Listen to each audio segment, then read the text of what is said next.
Hello everyone, welcome to my channel. इस video में हम स्टार्ट करेंगे क्लास 9 के चैप्टर नंबर 1 नंबर सिस्टम्स का एक एक्स्ट्रा क्वेश्चन इन 2 मार्क्स। इस क्वेश्चन में इसको सिंप्लीफाई करना है।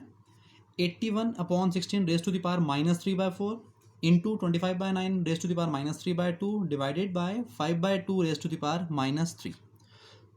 तो सबसे पहले एक काम ये करते हैं एक्सपोनेंशियल टाइप क्वेश्चंस में कि अगर इन नंबर्स में इनकी अगर नेगेटिव पावर है तो सबसे पहले आप उनको पॉजिटिव करो।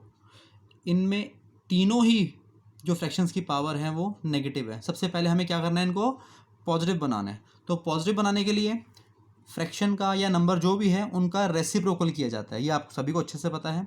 तो सबसे पहले इनको पॉजिटिव कर लेते हैं पावर्स को। 81/16 है तो ये हो जाएगा 16/81 raise to the power +3/4 okay into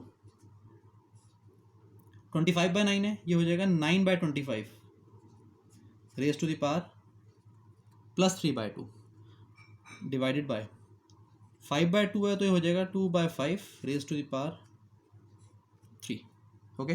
अब इसके बाद एक बहुत ही इंपॉर्टेंट स्टेप है, वो बहुत ईजी सा स्टेप है वो, ठीक है, बहुत ध्यान से देखना। कभी भी किसी नंबर या फ्रैक्शन की पावर फ्रैक्शन में होती है, कोई भी नंबर ले लो या कोई भी फ्रैक्शन ले लो, अगर उसकी पावर फ्रैक्शन में है तो हम क्या करें। अब जैसे यहाँ पे फ्रैक्शंस हैं तीनों केसेस में, ठीक है, तो सबसे पहले तो ये चेक करो क्या इनको फर्दर हम पावर में कन्वर्ट कर सकते हैं। जैसे 2/5 है, ये फर्दर तो पावर में कन्वर्ट नहीं हो पाएगा, इसका हम कुछ कर ही नहीं सकते, ये फिलहाल तो एज इट इज़ रहेगा। ज़्यादा से ज़्यादा इसको ओपन कर लेंगे, 2 क्यूब हो जाएगा 8, 5 क्यूब हो जाएगा 125, इससे ज़्यादा तो मैं कुछ कर नहीं सकता इसमें, है ना।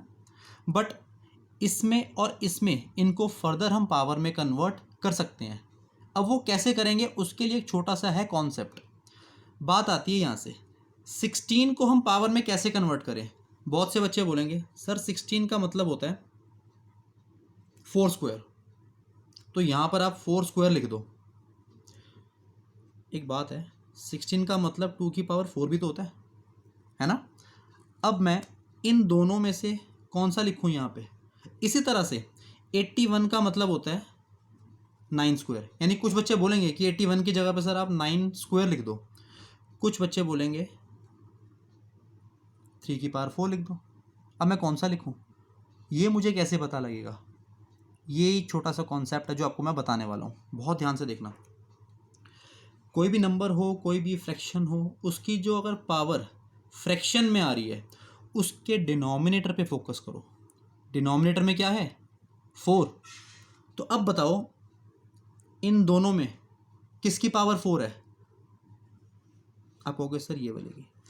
तो जो भी डिनोमिनेटर में नंबर हो, यानी जो पावर है फ्रैक्शन वाली जो पावर है उसका जो डिनोमिनेटर है उसी नंबर पे फोकस किया करो और चेक करो कि ऐसा कौन सा नंबर है कि जिसकी पावर 4 करूं तो वापस से मुझे वो 16 दे दे। यानी 2 की पावर 4 करोगे तो ही तो 16 मिलेगा आपको, है ना। तो इसलिए ये वाला जो ऑप्शन है पहले वाला ये कैंसिल, इस 16 की जगह लिखूंगा मैं 2 की पावर 4।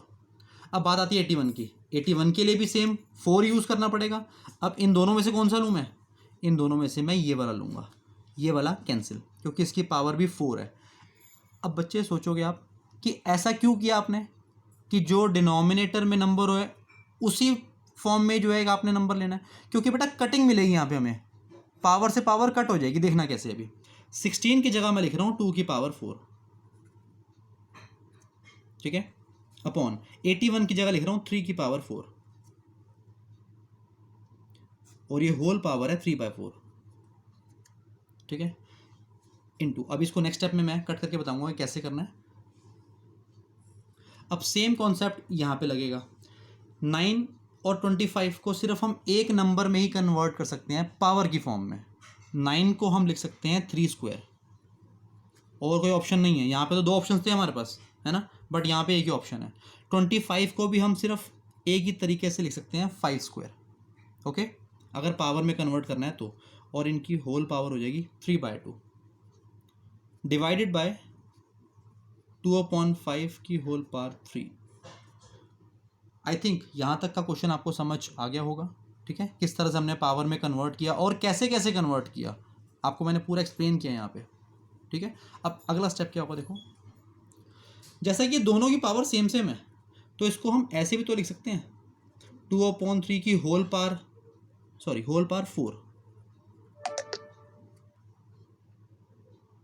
ठीक है, दोनों सेम सेम पावर थी तो होल पावर क्या ली थी यहाँ पे मैंने, 4, और एक पावर और है ऊपर 3/4 इंटू, सेम यहाँ भी देखो दोनों की पावर सेम सेम है 2, तो इसको मैं ऐसे लिख देता हूँ 3/5 स्क्वायर, और एक पावर और है ऊपर 3/2 डिवाइडेड बाय 2/5 होल क्यूब। ठीक है, अब एक आइडेंटिटी होती है हमारे पास, a power m power n, यानी पावर के ऊपर जब पावर हो तो उन दोनों पावर्स का हो जाता है मल्टीप्लिकेशन। ठीक है, तो यहाँ पे देखो ना, पावर के ऊपर पावर है, यहाँ भी पावर के ऊपर पावर है, तो इन पावर्स को हम दोनों को मल्टीप्लाई कर देंगे। कटिंग वाली बात ऊपर जो बताई थी ना आपको मैंने कि अगले स्टेप में कट करके बताऊंगा, तो अब देखना, वो पावर से जब पावर को मल्टीप्लाई करेंगे तो 4 × 3/4 है ना, इंटू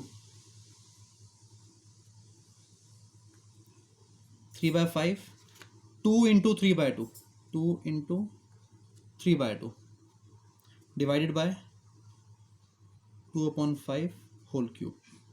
तो देखो ये 4 से ये 4 कैंसिल आउट, ये 2 से ये 2 कैंसिल। ठीक है, अब नेक्स्ट स्टेप, ये बचा 2/3 क्यूब, तो इनको मैं काम करता हूँ सेपरेट कर देता हूँ, 2 क्यूब अपॉन 3 क्यूब इंटू, इसी तरह से 3/5 की पावर 3 बची ना यहाँ पे, तो इसको लिख देता हूँ 3 की पावर 3 अपॉन 5 की पावर 3। ठीक है, डिवाइडेड बाय, इनकी पावर्स को भी मैं सेपरेट ही कर देता हूँ। ठीक है, अब इसके बाद क्या किया जाएगा देखिए, सबसे पहले तो हमें ना इस ब्रैकेट को सॉल्व करना पड़ेगा बोर्ड मास के अकॉर्डिंग। ठीक है, तो ये हो जाएगा 2 क्यूब अपॉन 3 क्यूब इंटू, ये हो है 3 cube upon 5 cube, multiply, divide को हटा के हमने यहाँ पे मल्टीप्लाई लिख दिया, और इस फ्रैक्शन का हो जाएगा रेसिप्रोकल, 5 क्यूब अपॉन 2 क्यूब।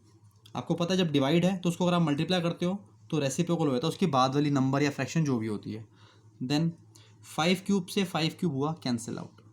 ठीक है, अब जैसा कि आप देख पा रहे हैं ये सभी मल्टीप्लाई हो गए, यहाँ भी मल्टीप्लाई का साइन है, यहाँ भी मल्टीप्लाई का साइन है, तो 3 क्यूब से 3 क्यूब काट दो, 2 क्यूब से 2 क्यूब काट दो, क्या बचा यहाँ पे, कुछ भी नहीं, यानी 1। बहुत इजी क्वेश्चन है, बस स्टार्टिंग में जो आपको मैंने बताया, सबसे पहले जो नेगेटिव पावर्स होती हैं उनको पॉजिटिव करना आपको आना चाहिए। इनफैक्ट पहला स्टेप ही हमारा ये होता है, जो नेगेटिव पावर है उनको पॉजिटिव बनाओ। उसके बाद एक छोटा सा कॉन्सेप्ट बताया यहाँ पे मैंने आपको पावर को लेके, कि फ्रैक्शन में अगर पावर होती है तो कैसे सॉल्व करते हैं नंबर को। ठीक है, फिर आगे पावर के ऊपर पावर आई तो दोनों पावर्स को मल्टीप्लाई कर दिया। ठीक है, करते करते डिवाइड का साइन हटा के यहाँ पे मल्टीप्लाई कर दिया, फ्रैक्शन हो गई रेसिप्रोकल। ठीक है, और सब कट होके आंसर आ गया 1। तो बच्चे इस क्वेश्चन की एक बार रिटन प्रैक्टिस आप ज़रूर करें। इसी तरह के क्वेश्चंस मेरी आगे आने वाली वीडियोस में आपको मिलते रहेंगे। Thank you very much.